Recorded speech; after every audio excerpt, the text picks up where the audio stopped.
The alley lay in a still, expectant silence that seemed almost unnatural.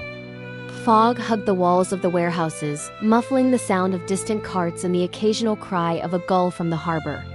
Ethan Cadwell moved with the precision of a man who had foreseen every possible outcome.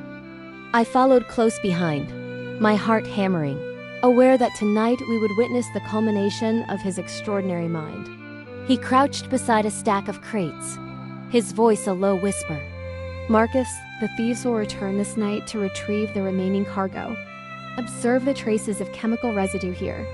He tapped a faint powder along the planks. It is a compound designed to obscure footsteps, but I have altered it slightly.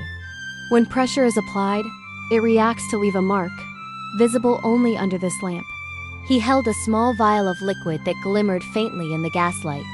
I leaned closer as he continued. Notice also the positioning of the cages.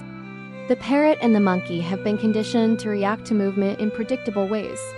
We shall use that behavior to our advantage. Cadwell placed the cages strategically, ensuring the animals' responses would reveal the thief's presence before any escape could be attempted. He then examined the pulley system, adjusting a counterweight so that any attempt to move a crate would trigger a slight, audible shift, a silent warning mechanism for us. By midnight, the alley was silent except for the faint creak of the docks and the low murmur of the fog-laden harbor.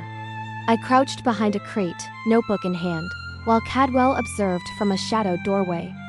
A faint rustling signaled the approach of the thieves. I caught the glimmer of a rope in the fog. Then came the flutter of feathers, the parrot restless, alerting us to the intruder's movements. The monkey's trained behavior became immediately apparent. It avoided certain surfaces, drawing our attention to the precise paths the thieves intended to use. Cadwell's voice was barely a whisper beside me. Watch closely, Marcus. Every move is predictable. Their own precautions betray them. The thieves worked carefully, completely unaware that every step they took was being monitored and recorded. As one tried to lift a crate, the altered chemical compound reacted, leaving an unmistakable mark on the floorboards. The pulley system shifted just enough to alert Cadwell, who then silently signaled for me to approach. In the dim glow of his lantern, we saw them. Leonard Crowley, the orchestrator, alongside two accomplices. Cadwell stepped forward, his voice calm but commanding. I believe you have been overconfident, Mr. Crowley. It is a dangerous thing to rely solely on ingenuity without accounting for observation and deduction. Startled, Crowley attempted to flee, but the strategic placement of the cages, the audible warnings from the pulley, and the subtle chemical markers made escape impossible. His accomplices were immediately apprehended, and Crowley, realizing his utter defeat, stood pale and silent. Cadwell's eyes gleamed as he surveyed the recovered crates. The exotic animals are unharmed, and the chemicals accounted for. Justice, such as it may be, has been restored.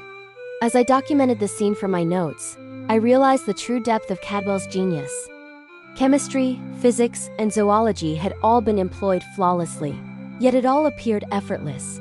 A quiet orchestration that revealed a mind far beyond ordinary comprehension. Even as the thieves were escorted away by the authorities, I could sense it.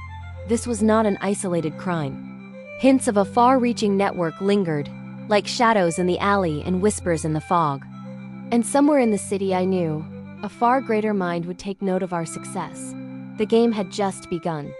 Thank you for joining me for this chapter.